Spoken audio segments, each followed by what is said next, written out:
नमस्कार व्यूअर्स का स्वागत है आज के इस लाइव में। मेरा नाम है पूर्णिमा शर्मा और आज हम चर्चा करने जा रहे हैं भूकंप पर, अर्थक्वेक पर। क्या होते हैं ये अर्थक्वेक, क्या होते हैं भूकंप और क्यों आते हैं।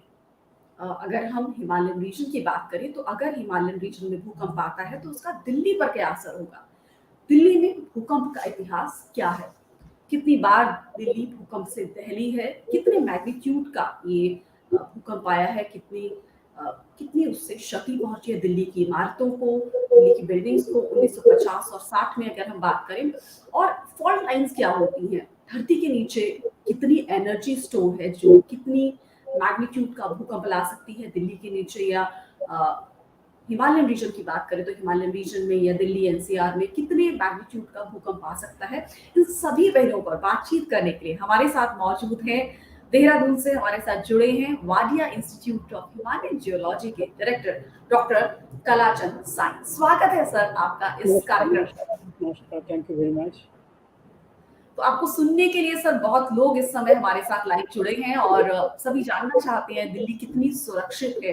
तो अगर हम आपसे बेसिक सवाल से हम आप शुरुआत करें, क्योंकि जो आम लोग हैं जो जिनका साइंस का बैकग्राउंड नहीं है वो ये जाहिर तौर पे समझना चाहेंगे कि भूकंप क्या होता है, क्यों आता है और इसका लेवल स्तर क्या क्या होता है। और फिर हम उसके बाद बात करेंगे कि दिल्ली में भूकंप का इतिहास क्या है और कितनी संभावना है, कितनी आशंका है दिल्ली में भूकंप आने की। शुरुआत करते हैं कि भूकंप होते क्या है सर। देखिए, आम जनता के पास पहुंचाने के लिए भूकंप का डेफिनेशन देना है तो जी बेसिकली जो दोनों प्लेट ऐसे टकराते हैं तो यहाँ का जो मटेरियल रहता है वो स्ट्रेस हो जाता है। जैसे हमारा बॉडी के ऊपर भी कोई अगर बाहर से प्रेशर क्रिएट करे तो अंदर में जी डिफॉर्मेशन होता है। तो that deformation is nothing but that accumulated strain energy. तो डिफॉर्मेशन होते होते एक टाइम आता है जो मेरा बॉडी उसके ऊपर सस्टेन नहीं कर पाते है, वो फट के जी निकल के बाहर आता है। ये भूकंप भी जी ऐसे ही चीज है। धरती के अंदर में जो स्ट्रेन अकोमोडेशन हो रहा है रॉक का डिफॉर्मेशन जी का वजह से, प्लेट का मूवमेंट का वजह से, वो जब उसके जो सस्टेनेबल पावर है उससे ज़्यादा हो जाता है वो निकाल के बाहर आ जाता है। इसी को हम बोलते हैं भूकंप। और उसको बाहर निकालने के लिए कुछ वीक जोन चाहिए, जो आपने बता रहा था फॉल्ट लाइन। वो फॉल्ट लाइन जी से वो एनर्जी निकाल के बाहर आता है, भूकंप पैदा करता है। जी। तो ये आपने जिस बहुत तरह हमारे व्यूअर्स को बताया कि जरूरत से ज्यादा जब प्रेशर क्रिएट होता है अर्थ की प्लेट्स के बीच में, तो फिर वो एनर्जी एक तरह से फॉल्ट लाइन से बाहर निकलती है और वो भूकंप के रूप में वो एनर्जी बाहर निकलती है। करेक्ट। जी। तो अगर हम लेवल्स की बात करें तो भूकंप के कितने लेवल्स पर आता है और कितनी गहराई में आता है, कब वो खतरनाक हो जाता है। देखिए, बेसिकली जो मैं दो तरह का भूकंप के बारे में मैं बातें जी करूंगा। एक तो प्लेट बाउंड्री में जो इंडियन प्लेट यूरेशियन प्लेट के नीचे जाने लग रहा है, तो उसके वजह से वहाँ पर वो लॉक है। लॉक जोन का वजह से बहुत सारी एनर्जी स्टोर होता है। लेकिन जब स्टोर होता है वो एनर्जी प्लेट इंटीरियर में भी स्लोली प्रोपगेशन होता है। तो एक प्लेट बाउंड्री में आपको एक आता है भूकंप होता है, और एक प्लेट इंटीरियर में भी भूकंप होता है, दो जगह का। तो जनरली जो प्लेट बाउंड्री में हिमालयन सेस्मिक बेल्ट, इतना बड़ा बेल्ट है जी नॉर्दर्न हिमालयन, नॉर्दर्न इंडिया में, जो 2450 किलोमीटर लॉन्ग स्टेज, उसमें प्लेट बाउंड्री में एनर्जी इतना अकोमुलेटेड होता है वो बड़ा बड़ा मैग्नीट्यूड आपके प्रोड्यूस कर सकता है। 8 मैग्नीट्यूड, 9 मैग्नीट्यूड, 7 मैग्नीट्यूड। तो जनरली प्लेट इंटीरियर में जब वो एनर्जी अकुमुलेट होता है, रॉक डिफॉर्मेशन होता है, वहां पर भी फॉल्ट लाइन के थ्रू वो एनर्जी जब निकलते हैं उसका मैग्नीट्यूड कंपैरेटिवली कम होता है। 5 होता है, 4 होता है, 6 होता है, लाइक दैट। जो हम लोग प्लेट इंटीरियर में इस तरह से जनरली महसूस करते हैं। पर इसका मतलब ये नहीं है प्लेट इंटीरियर में 7.1 और मैग्नीट्यूड आपको 7। इवन कच्छ रीजियन में हम लोग को 2021 में भी बड़ा अर्थक्वेक आया था, 18-19 में भी बड़ा अर्थक्वेक आया था। ये हो सकता है, बट उसके लिए बहुत बहुत 100 साल, हजारों साल का जरूरत पड़ता है। लेकिन प्लेट बाउंड्री में जो भूकंप आता है वो 100 साल, 150 साल में बड़ा बड़ा अर्थक्वेक फिर प्रोड्यूस होता है। उसको हम लोग रिकरेंस इंटरवल बोलते हैं। उसका बारे में बहुत सारी स्टडी है, लिटरेचर में अवेलेबल है। तो एट दिस मोमेंट मैं दो तरह का भूकंप की बात करूंगा।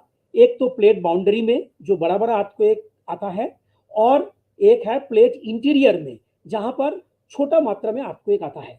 आपने मुझे ये चीज पूछे थे जो कितना मैग्नीट्यूड और कहाँ तक अर्थक्वेक आने का संभावना होता है। जनरली जब मैग्नीट्यूड का डेफिनेशन मैं बाद में दे दूंगा, जब मैग्नीट्यूड लेस देन 3 होता है हम उसको बोलते हैं माइक्रो अर्थक्वेक। जब उससे 3 to 4 जाता है उसको बोलता है माइनर अर्थक्वेक। 4 to 5 जाता है तब हम उसको बोलता है लाइट अर्थक्वेक। 5 to 6 जाता है जो मॉडरेट अर्थक्वेक। 6 to 7 जाता है स्ट्रॉन्ग अर्थक्वेक। 7 to 8 जाता है मेजर अर्थक्वेक। और 8 से अगर ज़्यादा हो जाता है, 10 तक उसका स्केल है, तब उसको हम लोग बोलते हैं ग्रेट अर्थक्वेक।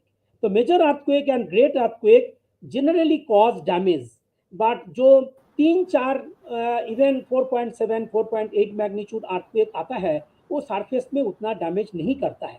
लेकिन वो एकदम सरफेस में हो जाता है तो उसका डैमेज, और अगर ज़्यादा डेप्थ में होता है तो उसका डैमेज में फर्क पड़ता है।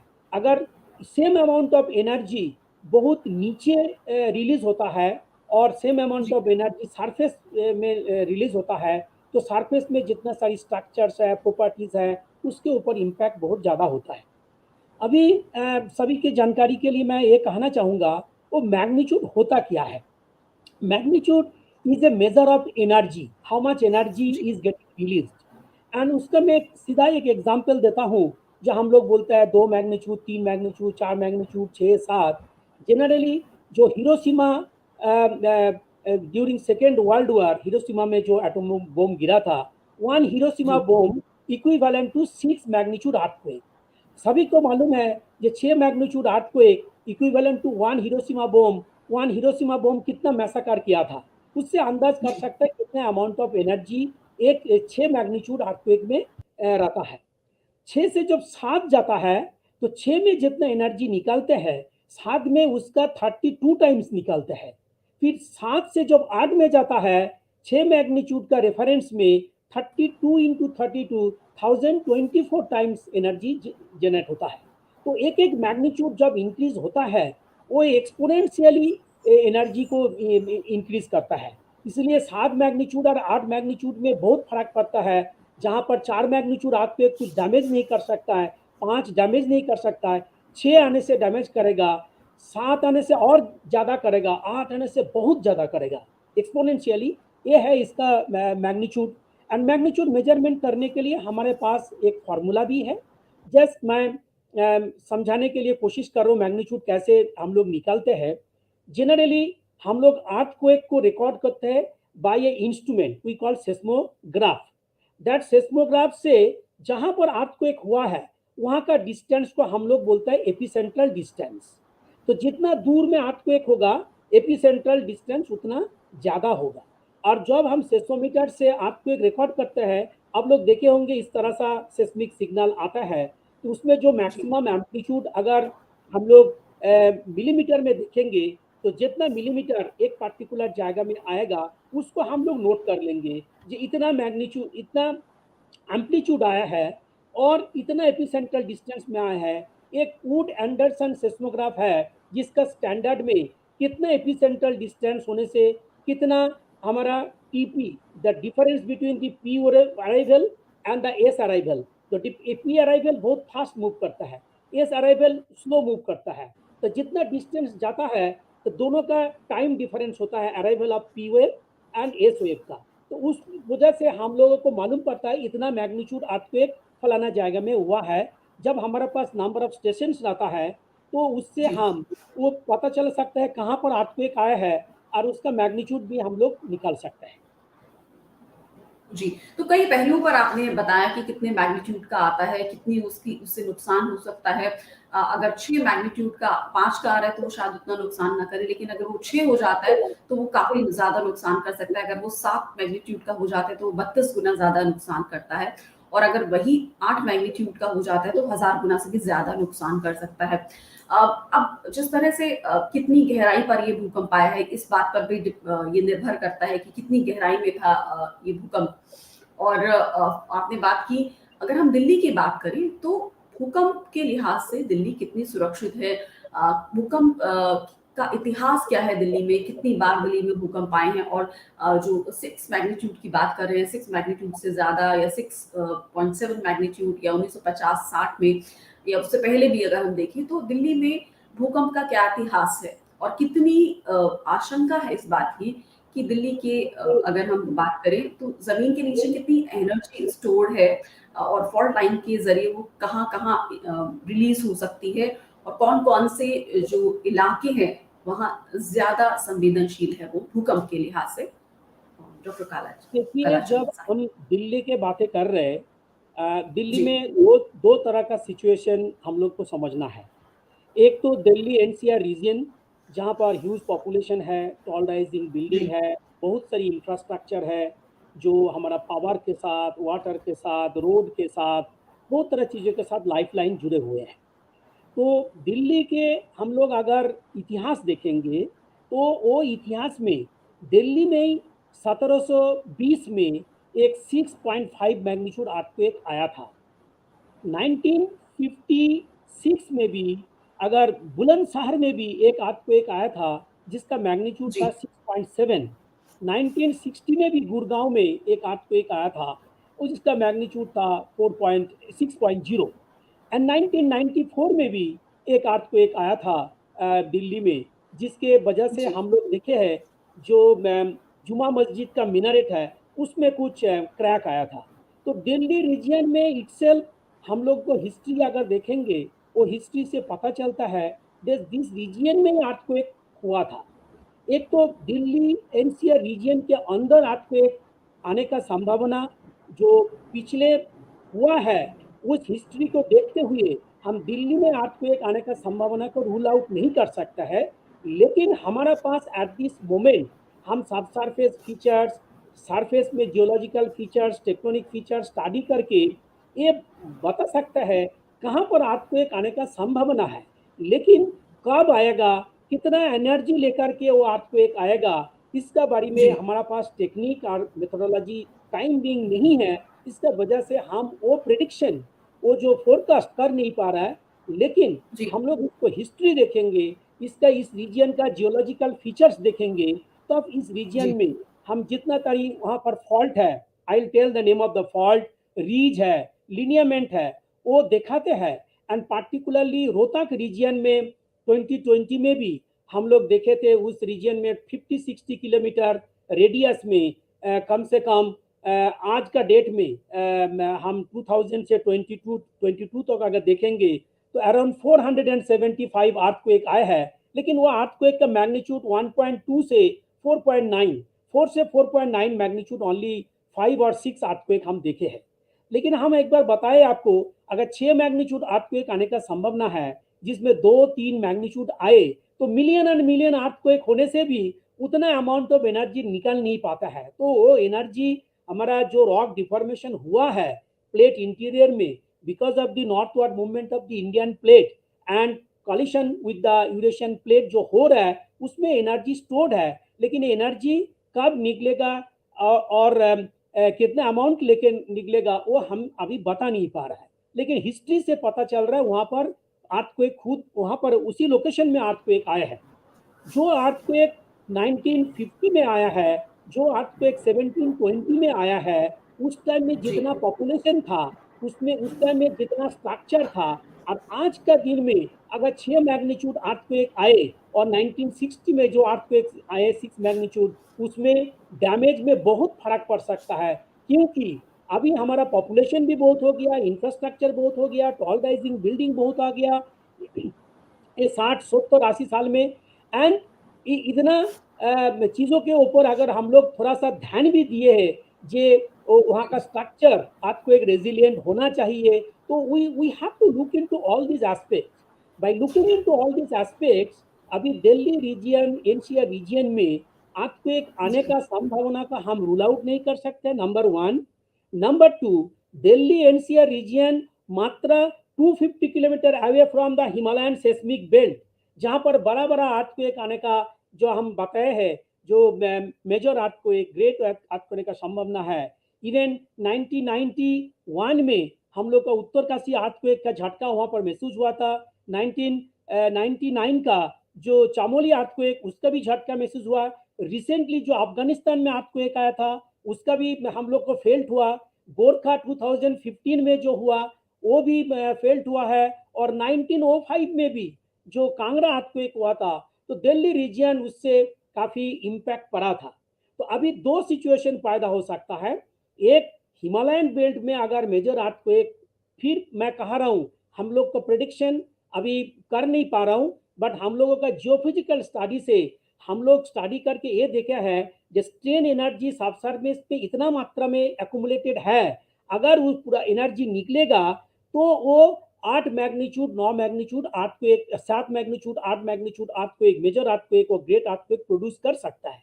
अगेन हमारा पास वही चीज है, हमको मालूम है जे जो सेंट्रल हिमालय का उत्तराखंड हिमालय है, जहां पर गारवाल रीजन है, कुमायूं रीजन है, ये रीजन में 200 साल में बड़ा अर्थक्वेक नहीं आया है। वो 1991 that 6.8 magnitude Uttarkashi, 1999 Chamoli earthquake 6.6 magnitude. और उसका आइदर साइड में टुवर्ड्स ईस्टर्न हिमालय 1934 में बिहार नेपाल अर्थक्वेक आया, 1897 में शिलोंग अर्थक्वेक आया, 1950 में असम अर्थक्वेक आया। एंड ये अर्थक्वेक का मैग्नीट्यूड बहुत बड़ा है, 8 के आसपास है।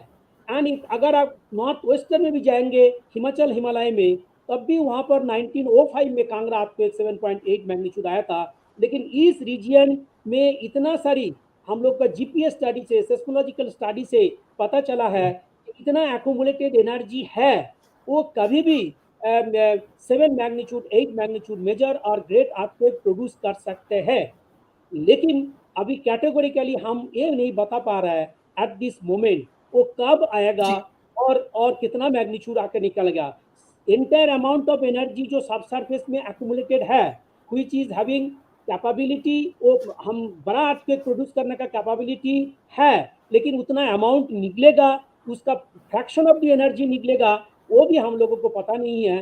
बिकॉज ये टेरेन इतना टेक्टोनिकली, इतना जो मैकेनिकली कॉम्प्लेक्स है, इसका बारे में हम लोगों को बताना बहुत मुश्किल हो रहा है। बट स्टडी से हम लोगों को पता चला है कि यहाँ पर बहुत मात्रा में एनर्जी एक्यूमुलेटेड है। अगर वो निकल गया तो हिमालयन का जो स्टेट है, नॉट ओनली हिमालयन स्टेट, तो जो तो 250 किलोमीटर दूर में जो दिल्ली एनसीआर रीजन का बात कर रहा है, वहां पर भी बहुत बड़ा इम्पैक्ट आएगा। जी, तो आप कह रहे हैं कि इतनी एनर्जी एक्यूमुलेटेड है कि एक बड़ा भूकंप आ सकता है हिमालयन रीजन में, इतनी एनर्जी है। और वो कैसे आएगा, कब आएगा, कितनी एनर्जी कहाँ से कब निकलेगी, ये बताया नहीं जा सकता। और अभी तक वो तकनीक विकसित नहीं हुई है जो ये प्रेडिक्ट कर दे कि जो भूकंप के लिए जो एनर्जी निकलती है फॉल्ट लाइन से, वो कहाँ से निकलेगी, कब निकलेगी, कितनी मात्रा में निकलेगी, कितनी रिएक्टर स्केल पर भूकंप आएगा, इसको बताया नहीं जा सकता।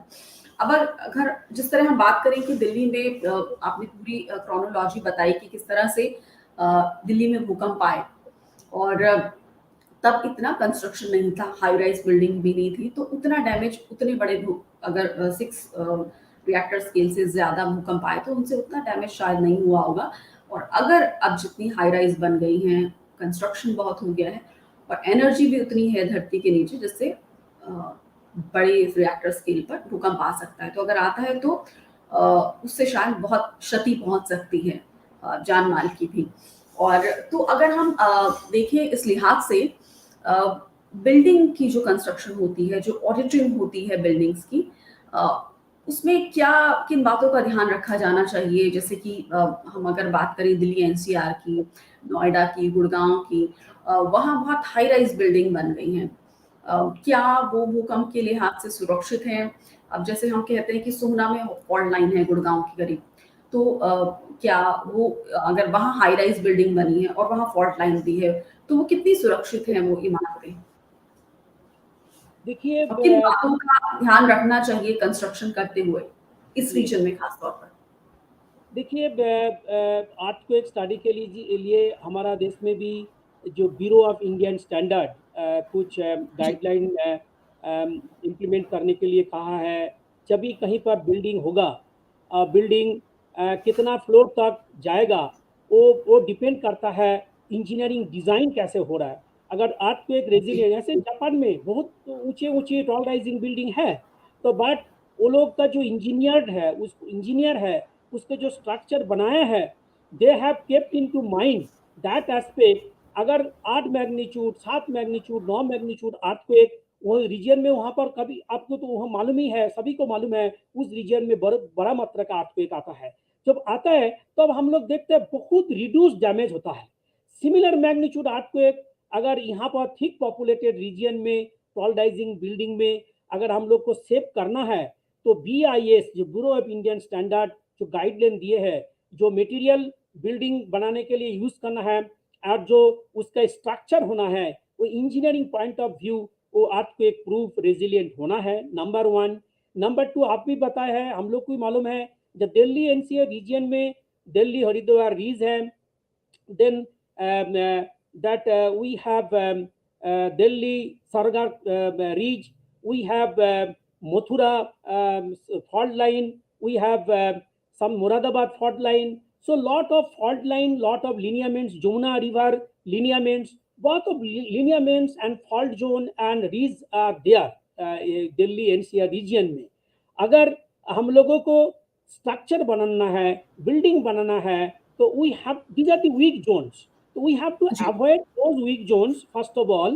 Secondly, hmm, we have to definitely follow the BIS guideline, building earthquake resilient structure. And ji third important thing is that in Delhi NCR region, वो in between Himalayan arc, मैंने बताया है 250 किलोमीटर दूर में है, इन बिटवीन गैंजेटिक प्लेन में बहुत सारी सेडिमेंट्स है। जब अर्थक्वेक हिमालयन में होता है, जो अर्थक्वेक ये प्रोपगेट होकर के साउथ वर्ड आएगा, that sediments can act as a amplifying agent, तो उसमें से हमारा बिल्डिंग को गिराने का संभावना ज़्यादा रहता है। तो उस फैक्टर को भी ध्यान में रखना है। उस डायरेक्शन से अगर अर्थक्वेक वेव आए तो उसको जी सस्टेन करने के लिए बिल्डिंग किस तरह से बनाना है। देन फोर्थ इंपॉर्टेंट थिंग, इस रीजन में हम लोगों को ये भी पता चला है, जो ऊंचा बिल्डिंग होगा उसका जो बेसमेंट होना चाहिए वहाँ बहुत नीचे तक होना चाहिए। तो हम लोगों को मालूम है, जो वहाँ का सॉयल है, जो लूज मटेरियल है, अगर उसी के ऊपर 5, 7, 6 मीटर नीचे हम लोग बिल्डिंग बना देंगे, लेकिन लूज सॉयल आपको मान लीजिए 20 मीटर, 30 मीटर, 50 मीटर तक है, तो अब बढ़ा देंगे तो एक बड़ा अर्थक्वेक आने से वहाँ पर एक लिक्विफेक्शन फिनोमेना होता है अर्थक्वेक के वजह से। वो क्या हो जाता है, जो वहाँ का जो लूज सॉयल है वो वाटर जैसे दलदला हो जाता है, तो उसके ऊपर अगर जी बिल्डिंग खड़ा नहीं रह सकता है, उतना उसका सियरिंग स्ट्रेंथ नहीं रहता है। तो हम लोगों को ये भी देखना पड़ेगा जियो फिजिकल, जियो साइंटिफिक इन्वेस्टिगेशन से, जी जो बड़े बड़े ऊंचे ऊंचे बिल्डिंग उसका बेसमेंट कहाँ से होना चाहिए, सॉलिड फाउंडेशन के ऊपर होना चाहिए, लूज फाउंडेशन के ऊपर नहीं। तो बहुत तरह सजेशन भी दिया गया है, एंड जो जो बिल्डिंग इस तरह से गाइडलाइन को फॉलो करके बनाया गया है, वो बिल्डिंग जी कम से कम अनुमान है, अंदाज है, वो सेफ रहेगा। क्योंकि हम लोगों का पास्ट एक्सपीरियंस जापान से भी देख रहे हैं, वहां पर बिल्डिंग स्टैंडिंग है। तो यहाँ पर भी जो बिल्डिंग, ये जो 4-5 मैंने बताया फैक्टर्स, अगर उसको ध्यान में रखते हुए बनाया गया होगा, तो वो बिल्डिंग सस्टेन करेगा, वो स्ट्रक्चर सस्टेन करेगा। एंड देन हम लोगों को सभी को मालूम है, जो अर्थक्वेक कभी भी हम पॉपुलेशन जो इतना है उसको मारते नहीं है, ओनली स्ट्रक्चर एंड बिल्डिंग गिरने से ही लोग मरते हैं। अगर इस तरह से फिनोमेना नहीं होगा तो हमारा loss of properties, damage of properties, loss of life बहुत कम हो जाएगा, बहुत कम हो। जी, अगर बिल्डिंग कंस्ट्रक्शन में सावधानी बरती जाएगी तो जान माल का नुकसान कम होगा या नहीं होगा। मैं यहाँ एक आपसे रेफरेंस के तौर पर ये सवाल पूछना चाहूंगी कि टर्की में जिस तरह से भूकंप आया था, हमने देखा वहां एक इमारत तो गिर रही है लेकिन साथ वाली ठीक ठाक खड़ी है। तो ये विजुअल्स में हमने देखा था, तो और मन में भी ये सवाल खड़े हुए कि बराबर वाली इमारत तो हिल के पूरी गिर गई, जबकि उसी के साथ दूसरी इमारत खड़ी थी, वो बिल्कुल ठीक थी। और भी इमारतें थी जो ठीक दिख रही थी। तो ये विजुअल्स क्या बात बताते हैं कि कंस्ट्रक्शन की ही क्वालिटी में कहीं ना कहीं कुछ कमी रह गई होगी। देखिए मैडम, ये बहुत अच्छा एक सवाल है। इसमें हम लोगों को थोड़ा अंडरस्टैंडिंग करना है फंडामेंटल कॉज के लिए। मैंने एक जी चीज़ बताया था, हमारा इंडियन सेस्मिक जोनेशन में डिवाइड किया गया, जोन 2, 3, 4, जी 5, बट वो जोन काफ़ी नहीं है। एक सिटी के अंदर हम लोगों को माइक्रोजोनेशन करना है, वो माइक्रोजोनेशन भी हमारा आईएमडी भी किया है। ये माइक्रोजोनेशन बहुत इंपॉर्टेंट रोल प्ले करता है। आपने जो सवाल जी पूछा है उसका जवाब देने के लिए मैंने ये कहा है दैट दिल्ली एनसीआर रीजन में बहुत सारी रीजेस है, बहुत सारी लिनियमेंट है, बहुत सारी some sort of weak zones है, फॉल्ट्स है। जी एंड इतना सारी चीज़ों को पर्टिकुलरली जहाँ पर लास्ट 2020 में हम लोग देखे थे अराउंड 20-22 अर्थक्वेक आया था लो मैग्नीट्यूड का around Himachal Pradesh that particular region. तो वहाँ पर हम लोग देखे थे दिल्ली सरगोड़ा रीज एंड दिल्ली हरिद्वार रीज वो क्रॉस हुआ था। तो वहीं पर हमारा आप आसपास में दिल्ली के आसपास में Mathura fault, Moradabad fault and इधर ग्रेट बाउंड्री फॉल्ट, बहुत सारी चीज़ें वहाँ पर even that some Dehradun extending one fault that Muzaffargarh to Dehradun, that but many lineament, many faults, many ridges वहाँ पर है that act as a weak zone। तो हम अगर बिल्डिंग बनाएंगे, मान लीजिए उसी फॉल्ट का डायरेक्शन में जो बिल्डिंग आएगा उसके जी अगर उसके अंडर में आ जाएगा और कुछ बिल्डिंग मान लीजिए उसके बाहर आ जाएगा, जब एक भूकंप आएगा तो एनर्जी प्रोपगेशन जब उसके थ्रू चैनलाइज होगा उस डायरेक्शन में इतना एनर्जी जाएगा वो बिल्डिंग को गिराएगा, लेकिन उसका बगल वाला बिल्डिंग शायद नहीं गिरेगा। क्यों नहीं गिरेगा? बिकॉज हम लोग माइक्रोजोनेशन से उस रीजन को फाइंड आउट कर रहा है, they are away from the weak zone, fault zone etcetera, जिसमें से जी एनर्जी जब हॉरिजॉन्टली प्रोपगेट होता है। तो ये microzonation studies very very important. यही फैक्टर है, यही वजह है जो टर्की में कुछ बिल्डिंग इधर बड़ा अर्थक्वेक आने के बाद भी खड़ा है लेकिन बाकी बिल्डिंग गिर गया। दूसरा चीज है definitely building material, earthquake resilience material use नहीं हुआ बाकी बिल्डिंग में, शायद वो बिल्डिंग में हुआ है। बट मेन वजह मेरे ख्याल से और भी कुछ लोगों का ओपिनियन से ये वहाँ पर जी जो माइक्रोजोनेशन मैप अगर हम लोग देखेंगे तब देखेंगे वो region comparatively safer for the construction of the building then the region वहाँ पर जहाँ पर बिल्डिंग गिरा है, because of that all these factors what I explained towards the microjonation, towards the weakness, towards the existence of the different fault ridges as well as lineaments। जी, तो आपने बहुत ही बारीकी से, बहुत ही विस्तार से समझाया कि माइक्रोज़ोनेशन किस तरह किया जाता है। हो सकता है एक ही एरिया में, मान लीजिए दिल्ली शहर में ही कोई इलाका ऐसा होगा जो सेफ होगा क्योंकि वहाँ की ज़मीन जो है वो मज़बूत है। कोई इलाका ऐसा होगा जहाँ की ज़मीन जो है वो कमज़ोर है, या मान लीजिए कि यमुना के पास के इलाके जो हैं वो हो बहुत सकता है कमज़ोर हों। लेकिन जो अरावली के पास के इलाके हैं, हो सकता है वहाँ का जो बेस है ज़मीन का वो मज़बूत हो, वहाँ का तो वहाँ भूकंप का असर शायद कम होगा, या अगर बिल्डिंग की कंस्ट्रक्शन कैसे की गई इस पर ये बहुत निर्भर करता है कि जो उसमें सारे पैरामीटर्स हैं उनको साइंटिफिक वे में उसको कंस्ट्रक्ट किया गया है। आप जिस तरह बता रहे थे कि सेडिमेंट तक जाना होता है, नीचे तक कंस्ट्रक्शन यस। करते हुए। हाँ, कंस्ट्रक्शन के करने टाइम में जितना हाई राइजिंग बिल्डिंग होगा उसके जी जो बेसमेंट होना चाहिए वो स्टीप रॉक में होना चाहिए। उसका जी फाउंडेशन लूज सॉइल में होने से जब लिक्विफेक्शन फैक्टर मैंने जो बताया है वो पार्टिकुलरली लूज सॉइल एक बड़ा अर्थक्वेक आने से वो लिक्विफेक्ट थोड़ा कमजोर हो जाता है, वो बिहेव एज ए फ्लूइड। तो फ्लूइड के ऊपर जी आपने कुछ अगर सॉलिड चीज़ों को खड़ा करना चाहेंगे तो वो खड़ा नहीं हो सकता है क्योंकि उसको बेस नहीं मिलता है, वो गिर जाता है। तो टिल्टिंग हो जी जाता है, कभी-कभी टिल्टिंग भी होता है, कभी-कभी गिर जाता है, बहुत तरह चीज़ होता है। लेकिन सॉलिड फाउंडेशन के ऊपर अगर बिल्डिंग बनाएँगे तो सस्टेन करेगा, थोड़ा-सा हिल सकता है लेकिन वो सस्टेन करेगा, जो जापान में होता है। जी जी, तो आपने इस चर्चा के दौरान कई पहलुओं पर बातचीत की कि भूकंप क्या हैं, वो कैसे आते हैं, क्या होता है धरती के नीचे। अगर हम हिमालयन रीजन की बात करें तो उसमें भूकंप का क्या इतिहास है, दिल्ली में भूकंप का क्या इतिहास है, किस तरह से बिल्डिंग की कंस्ट्रक्शन होनी चाहिए, इतने सालों में 60, 70, 80 सालों में किस तरह से जो बहुत ज़्यादा कंस्ट्रक्शन हुआ है और उनकी कंस्ट्रक्शन की जो क्वालिटी है और जो हाई राइज़ हैं उनका बढ़ना, किस तरह से जो भूकंप है वो शायद उतना नुकसान ना पहुंचाए जान माल को, लेकिन जो कंस्ट्रक्शन क्वालिटी है, जो हाई राइज बिल्डिंग है, जो अनसेफ बिल्डिंग है, जो भूकंप के लिहाज से सुरक्षित नहीं है, वो शायद जान माल को नुकसान पहुंचा सकती है। अगर दिल्ली की अगर हम बात करें, हिमालयन रीजन की बात करें, वहां धरती के नीचे जितनी मात्रा में एनर्जी है, जो कि भूकंप जिसके जरिए आते हैं, तो इतनी एनर्जी है कि एक बड़ा भूकंप आ सकता है। और वो कब आएगा, कैसे आएगा, कितनी मात्रा में एनर्जी बाहर निकलेगी फॉल्ट लाइन से, कब निकलेगी, इसको नहीं बताया जा सकता डॉक्टर कलाचंद साई। या इसको बता नहीं सकता है, लेकिन एक चीज़ हम लोगों को थोड़ा-सा ध्यान में रखना चाहिए। जब जी सब सरफेस में इस तरह से एनर्जी बिल्ड होता है, रॉक डिफॉर्मेशन होता जी है, एंड तब वो उसके जो फिजिकल प्रॉपर्टी है, सिस्मिक जी velocity, resistivity, density, and some sort of chemical phenomena, inert gas emanation, just like helium, argon, radon, water level का फ्लक्चुएशन।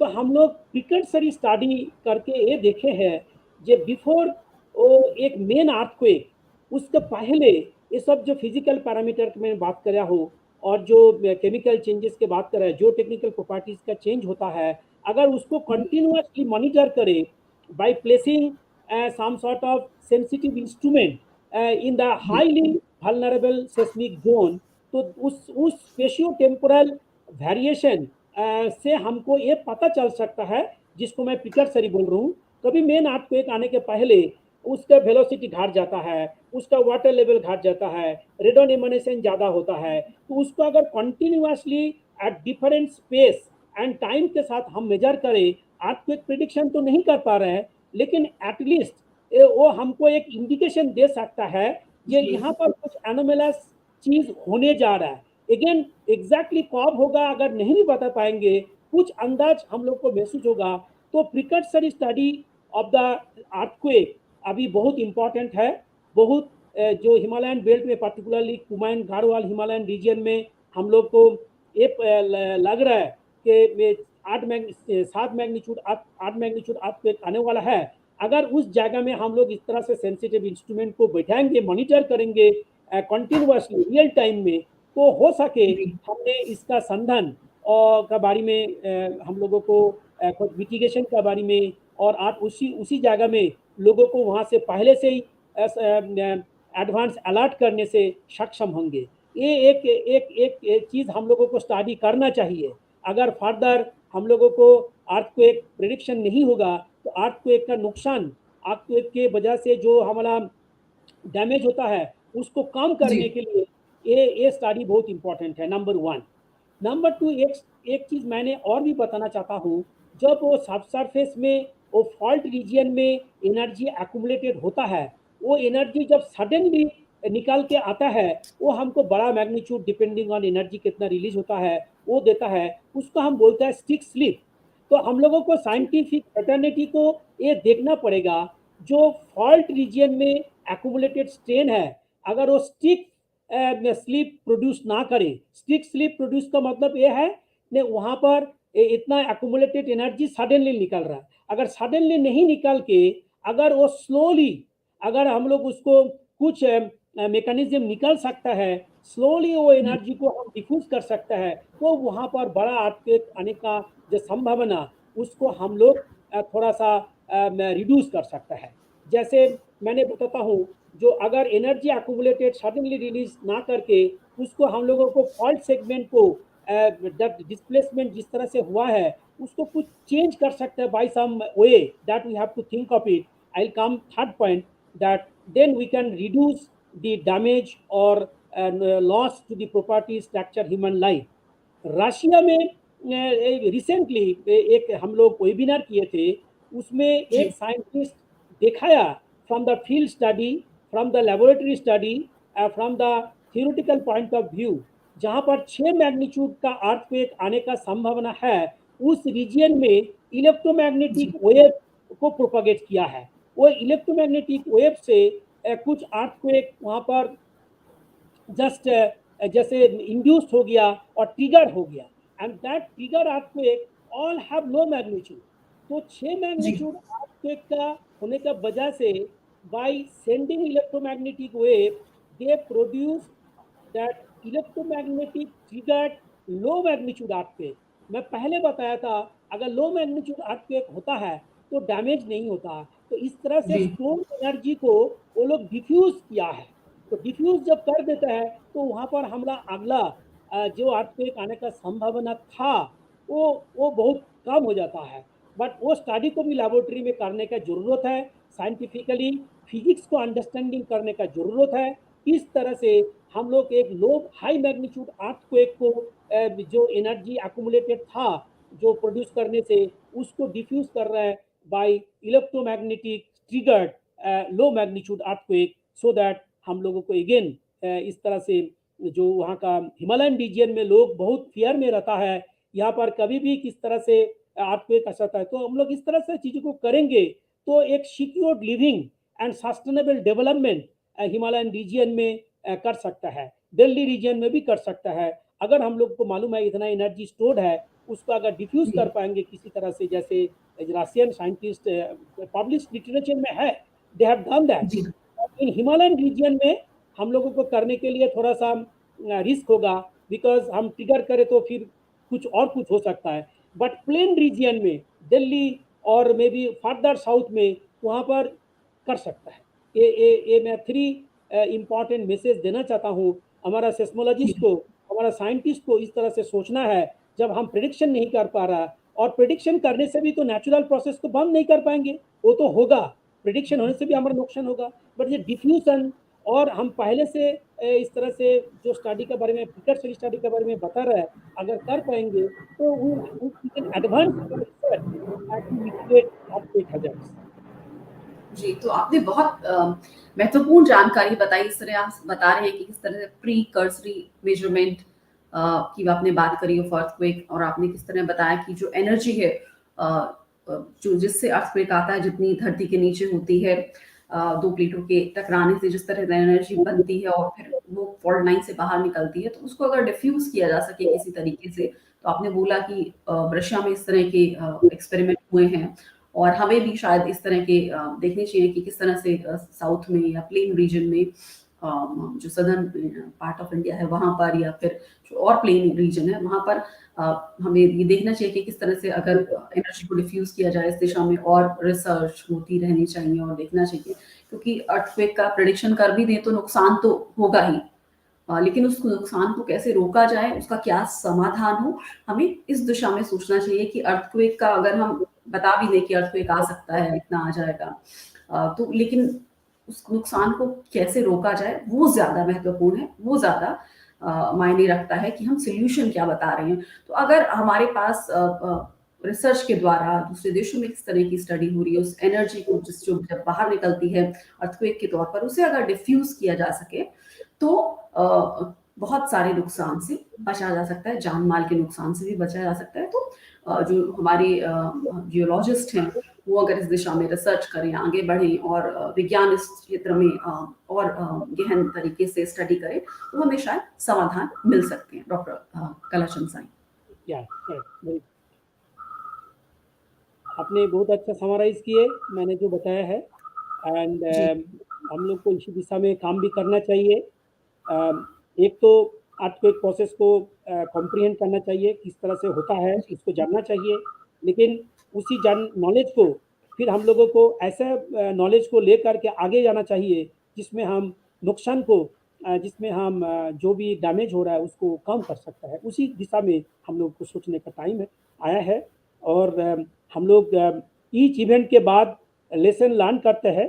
अगर उसी लेसन्स को लर्न करके तुर्किया में जो हुआ है उसमें से जो जी हम नॉलेज गेन किया है, जो not only earthquake, even for land sliding के लिए जो हो रहा है, इवन फॉर क्लाइमेट चेंज का इम्पैक्ट से जो हम लोगों को फ्लैश फ्लड्स आ रहा है, तो ईच एंड एवरी इवेंट हम लोगों को साइंटिफिकली नॉलेज गेन करते हैं, और वो गेन नॉलेज को एक और दिशा में हम लोगों को ले जाना चाहिए, जिससे हमारा अल्टीमेट एम है जो एक डिजास्टर रेजिलियंट इन्वायरमेंट और सोसाइटी और क्लाइमेट एडेप्टेबल एक सोसाइटी, और जिसमें हमारा नुकसान कम हो, जिसमें हमारा लोगों में फियरनेस कम हो, वो सब चीज़ को पैदा हो। ये डायरेक्शन में हम लोग को रिसर्च ओरिएंट करना है। जी, बिल्कुल, जिससे समाधान ढूँढने हैं, सॉल्यूशन ढूँढने हैं विज्ञान के ज़रिए, तकनीक के ज़रिए, रिसर्च के ज़रिए और दूसरे देश में किस तरह की तकनीक का या रिसर्च हो रही है, उस दिशा में हमें भी सोचना चाहिए और उनसे हम क्या सीख सकते हैं और जैसे और देशों के साथ हमारा सहयोग, कोऑपरेशन विज्ञान की दिशा में आगे बढ़ सकता है। इस दिशा में हमें सोचना चाहिए। बहुत-बहुत शुक्रिया डॉक्टर कलाचंद मैं साईं मैं एक हमसे चीज़ और जुड़ने ऐड करना चाहता जी, हूँ बिल्कुल। लोगों को हाँ, बेनिफिट के लिए। जो अर्थक्वेक का एक अर्ली वार्निंग सिस्टम ही बहुत बड़ा एक हमारा यूज़फुल टूल है। जिस इसमें से क्या होता है मैं थोड़ा-सा संक्षिप्त में जी, बताऊँगा। जी, बिल्कुल अ, बताइए। आप हाँ, अपना टाइम लीजिए सर। ये अर्ली वार्निंग सिस्टम बहुत सक्सेसफुल है, सक्सेसफुल स्टोरी है। जापान में हुआ है ड्यूरिंग आपका 9 magnitude Tohoku earthquake and even Sichuan earthquake China में भी हुआ था, इवन कैलिफोर्निया में भी हुआ था, मेक्सिको में भी। जी, ये लोग मैं बताऊँगा 10 सेकंड से 20 सेकंड से 50 सेकंड का टाइम इवन अर्थक्वेक का बहुत इम्पोर्टेंट है कुछ चीज़ों को सेव करने के लिए। मैं थोड़ा-सा अभी बताऊँगा। जब एक जी, अर्थक्वेक आता है पर्टिकुलर जगह में, हम लोगों का सेस्मिक नेटवर्क तो हर जगह में है, बहुत सारी इंस्टीट्यूट सेस्मिक नेटवर्क लगाए हैं।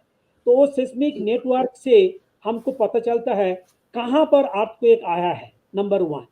जब हम उसको फर्स्ट अराइवल को एनालिसिस करते हैं, वो फर्स्ट अराइवल जी, से आपको ये पता चलता है, जब हमने एक पर्टिकुलर सेस्मोग्राम को देखते हैं, तो फर्स्ट वेव आता है पी वेव मैंने बताया, उसके बाद आता है एस वेव, उसके बाद surface wave. S wave is the most culprit which causes the damage to the building, which make impact to the loss scenario in a regions. तो जितना दूर में आपको एक आएगा उतना टाइम लगेगा एक पर्टिकुलर स्टेशन में उसका पी वेव आने के लिए और उसके बाद जी, एस वेव का डिफरेंस। तो पी वेव आने का जो टाइम है, एस वेव आने का जो टाइम है, एस वेव डैमेजिंग होता है, पी वेव डैमेज नहीं करता है। लेकिन पी वेव से कहाँ पर आपको एक आया है, कितना मैग्नीट्यूड आया है, वो हमको पता चल जाता है इमीडिएटली विद इन सेकेंड्स। तो बाकी डिपेंडिंग ऑन एपिसेंट्रल डिस्टेंस, मान लीजिए 7 मैग्नीट्यूड आपको एक आया है 200 किलोमीटर दूर में, तो हम लोगों को 30 सेकेंड्स टाइम मिलता है। ये 30 सेकेंड्स टाइम में हम लोग अलर्ट सिस्टम दे सकता है, जिसमें ऑटोमेटिकली जहाँ पर कुछ सिस्टम है जैसे मेट्रो है, जैसे आपको ट्रैफिक लाइट है और जी, बिल्डिंग में लिफ्ट है और पावर स्टेशन है, उसको और 15 20 30 सेकेंड्स में इमीडिएटली आप शट डाउन कर सकता है। वो शट डाउन करने से जो डैमेज होने का संभावना रहता है वो आपको डैमेज करने नहीं देता है। ये 30-40 सेकेंड्स बहुत यूजफुल है एंड ये सक्सेस स्टोरी है। जापान में है, मेक्सिको में है, चाइना में है, हमारे देश में भी इस तरह से काम चल रहा है। हम लोगों को इसके लिए sensitization to the people is very important. उसको सेंसिटाइज कराना है, मॉक ड्रिलिंग करना है, टाइम टू टाइम उन लोगों को ऐसे आर्टिफिशियल अर्थक्वेक जनरेट करके उसका बिहेवियर कैसे होना चाहिए ड्यूरिंग द अर्थक्वेक। अगर इस तरह से हम लोग उसको पूरा ट्यून करेंगे तो अब जब एक बड़ा अर्थक्वेक आएगा तो काफ़ी मात्रा में हम उसका नुकसान एंड हमारा जो लाइफ में जो थ्रेट आता है उसको भी सेव कर सकता है। ये अर्ली वार्निंग सिस्टम हमारा लिए बहुत इंपॉर्टेंट है। हो सकता है एक बिल्डिंग जो मल्टी स्टोरीड बिल्डिंग है, शॉपिंग मॉल है, कॉलेज है, स्कूल है, हॉस्पिटल्स है और एनीथिंग है, वहाँ पर 30-40 सेकेंड्स उतना टाइम अगर इफेक्टिव नहीं होगा, बट मैंने जो बताया power station, metro station, traffic light, उसमें इमीडिएटली हॉल्ट करके बहुत प्रॉपर्टी स्ट्रक्चर का loss as well as life का लॉस हम लोग सेव कर सकता है। जी, आपने बात की अर्ली वार्निंग सिस्टम की और शुरुआती जो 40-50 सेकंड है वो बहुत महत्वपूर्ण होते हैं। अगर उस समय सभी सावधान हो जाएँ तो काफ़ी नुकसान से बचा जा सकता है, जान-माल के नुकसान से बचा जा सकता है और इस दिशा में रिसर्च हो रही है, इस दिशा में हमारे वैज्ञानिक काम कर रहे हैं और जो इस पूरी इनिशिएटिव है उसको और गहन किए जाने की ज़रूरत है। साथ ही मैं आपसे ये भी समझना चाहूँगी डॉक्टर कलाचंद साईं अगर इसमें आप कुछ ऐड करना चाहेंगे? तो एक चीज़ मैंने सोचा था जब early warning system as well as हमारा जो precautionary studying and then diffusion of the energy, इस जी, तीनों दिशा में अगर हम लोग बहुत एक्सटेंसिव रिसर्च करेंगे, अगर इसको हम लोग स्ट्रेंथन करेंगे इस तरह का स्टडी को, तो हो सके हम लोग का अर्थक्वेक से जो डर है, अभी हम लोग का प्रेडिक्शन मालूम नहीं है, तो ये सब चीज़ जब हो जाएगा, निकलेगा, तो डेफिनिटली इसका बहुत सारी contribution to the safe structure, safe life as well as resilient building as well as resilient society, sustainable development, ये जो हम लोग बातें करते रहता है उसके काफी तक नजदीक तक पहुंच सकता है। जी। और आपने किस तरह से प्रिवेंटिव मेजर से उनकी बात की, विज्ञान की बात की, तकनीक की बात की कि किस तरह से हम जान-माल के नुकसान से बच सकते हैं, किन-किन बातों का हम ध्यान रख सकते हैं, किस दिशा में हमारी जो रिसर्च है वो आगे बढ़नी चाहिए और दूसरे देशों में इस दिशा में किस तरह से काम हो रहा है, उससे हम क्या सीख सकते हैं। आपने रशिया की बात की कि वहाँ किस तरह की रिसर्च हो रही है और वैसी रिसर्च हम भारत में भी कर सकते हैं। किस तरह से अर्थक्वेक का जो असर है उससे बचा जा सकता है, किस तरह से उस एनर्जी को डिफ्यूज किया जा सकता है। अर्ली वार्निंग सिस्टम की आपने बात करी, आपने प्रीकर्सरी जो मेजरमेंट है, मॉनिटरिंग है, उसकी बात की। और अगर हम ये समझना चाहें, ये सवाल मैं आपसे करना चाहूँगी कि जो अर्थक्वेक जब आता है तो उसकी गहराई और उसके मैग्नीट्यूड में क्या कितना प्रोपोर्शनेट रिलेशन होता है? देखिए ये बहुत अच्छा चीज़ है, सवाल भी है एंड लोगों को समझाने के लिए मैं पहले मैग्नीट्यूड क्या होता है और इंटेंसिटी क्या होता है ये बताता हूँ। जी, magnitude is a measure of energy, कितना एनर्जी निकल जी, रहा है, कितना डेप्थ से आ रहा है, शैलो से डीप से उसके साथ कुछ संबंध नहीं है। उसका है क्या, टोटल अमाउंट ऑफ एनर्जी कितना निकल रहा है, वो उसी का मेजर को हम बोलते हैं मैग्नीट्यूड। और इंटेंसिटी जब बोलते हैं, जब एक अर्थक्वेक आता है उसमें कितना डैमेज करता है एक पर्टिकुलर जगह के ऊपर, उसके स्ट्रक्चर के सरफेस ऊपर, पर। It is a measure of damage. Intensity is a जी, measure of damage and this which is variable, but magnitude is a measure of energy. For a given magnitude, for an earthquake, the magnitude is fixed and that energy is finite, fixed number. But वो earthquake damage नजदीक में जितना करेगा, दूर में उसका काम करेगा, उसको हम इंटेंसिटी से मेजर करता है। तो जितना नजदीक एपिसेंटर बोलता है जहां पर earthquake आया है, उसके अगर डायरेक्टली सरफेस में हम प्रोजेक्शन करेंगे, नीचे को हम बोलते हैं हाइपोसेंटर, जहां पर आपको एक हुआ है, जहां डेप्थ बता रहे हैं आपने, और सरफेस में जो पॉइंट है वो होगा एपिसेंटर। तो एपिसेंटर से जितना दूर तक जाएंगे हमारा वहां पर डैमेज कम होगा, वो इंटेंसिटी से हम पता चलेगा। आपने जो सवाल पूछे है, अगर मान लीजिए 6 मैग्नीट्यूड अर्थक्वेक आपको 20 किलोमीटर डेप्थ में हो रहा है और 6 मैग्नीट्यूड अर्थक्वेक आपका 5 किलोमीटर डेप्थ में हो रहा है, तो डेफिनेटली 5 किलोमीटर डेप्थ में अगर वो अर्थक्वेक आया है तो उसके जो सराउंडिंग एरिया में डैमेज जितना होगा उस अर्थक्वेक के एपिसेंटर के रीजन अराउंड, और 20 किलोमीटर में सेम एनर्जी अगर रिलीज होता, डेफिनेटली कम होता, क्योंकि उतना नीचे से जब वो आते हैं तो काफ़ी एनर्जी अटेन्यूएशन हो जाता है, वो बाहर उतना एनर्जी आ नहीं पाता है, बट सरफेस में पूरा एनर्जी निकल के जाता है। कभी कभी बहुत सारी अर्थक्वेक जो 2015 में नेपाल में अर्थक्वेक आया था, उतना जो एनर्जी वहाँ पर वो पूरा सरफेस रप्चर करके आ नहीं पाया, कुछ वहाँ पर स्टोर हो गया। तो वो नीचे से जब उतना मास को फ्रैक्चर करके ऊपर तक आने में डैमेज करने के लिए जो रिस्पॉन्सिबल आता है, जितने गहराई में जाएगा उतना काम होगा, जितना सरफेस में आएगा उतना ज़्यादा होगा। यही यही है इसका जो डेप्थ के साथ अर्थक्वेक का रिलेशन। बट मैग्नीट्यूड जी। जब सेम है, एनर्जी हमेशा, अगर सैलो में भी होगा, डेप्थ में भी होगा, मीडियम में भी होगा, सेम एनर्जी आएगा। ओनली उसका इंटेंसिटी जो damage to the property structure वो कम होगा। जी, तो मैग्नीट्यूड अगर बहुत ज़्यादा है उस अर्थक्वेक का, लेकिन वो बहुत गहराई में है, तो वो सरफेस पर डैमेज कम करेगा। लेकिन अगर वो शैलो में आया है, काफ़ी उसकी गहराई ज़्यादा नहीं है, तो वो सरफेस पर डैमेज ज़्यादा करेगा। जी, तो बहुत-बहुत शुक्रिया thank doctor you, thank Kalachand Sai, आपने बहुत विस्तार से तमाम पहलुओं पर हमें बताया कि अर्थक्वेक क्या होते हैं, क्यों आते हैं, किस तरह की जो एक्टिविटी है वो हिमालयन रीजन के नीचे चल रही है, कितनी एनर्जी स्टोर है, कितने मैग्नीट्यूड का भूकंप आ सकता है दिल्ली में या हिमालयन रीजन में, किस तरह के प्रिवेंटिव मेजर्स लिए जाने चाहिए, वैज्ञानिकों को इस दिशा में किस तरह की गहन रिसर्च करनी चाहिए, किस तरह की R&D होनी चाहिए इसमें, विदेशों में किस तरह की रिसर्च चल रही है। आपने उदाहरण दिए कि रशिया का किस तरह की वहाँ रिसर्च चल रही है और हम क्या सीख सकते हैं विदेशों से, किस तरह से जो कॉपरेशन है वो होना चाहिए, कहीं न कहीं हमें दूसरे देशों से एक सीखना चाहिए कि किस तरह से हम जो नुकसान है जान-माल का उसको रोक सके, अगर भूकंप का प्रेडिक्शन हो भी जाता है तो सबसे ज़्यादा इम्पोर्टेंट बात ये है कि प्रेडिक्शन आपको बचा नहीं सकता, लेकिन हाँ, जो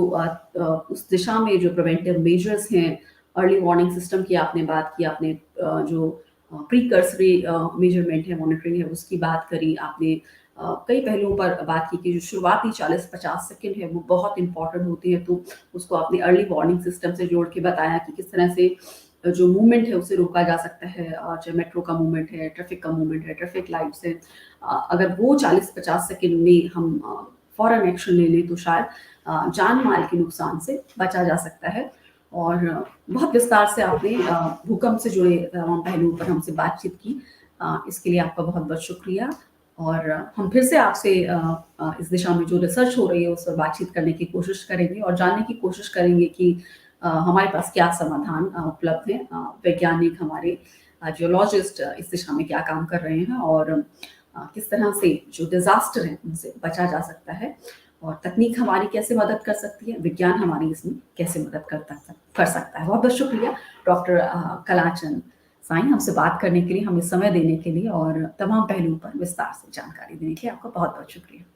धन्यवाद मैडम, मुझे अपॉर्चुनिटी देने के लिए to share my thoughts and views.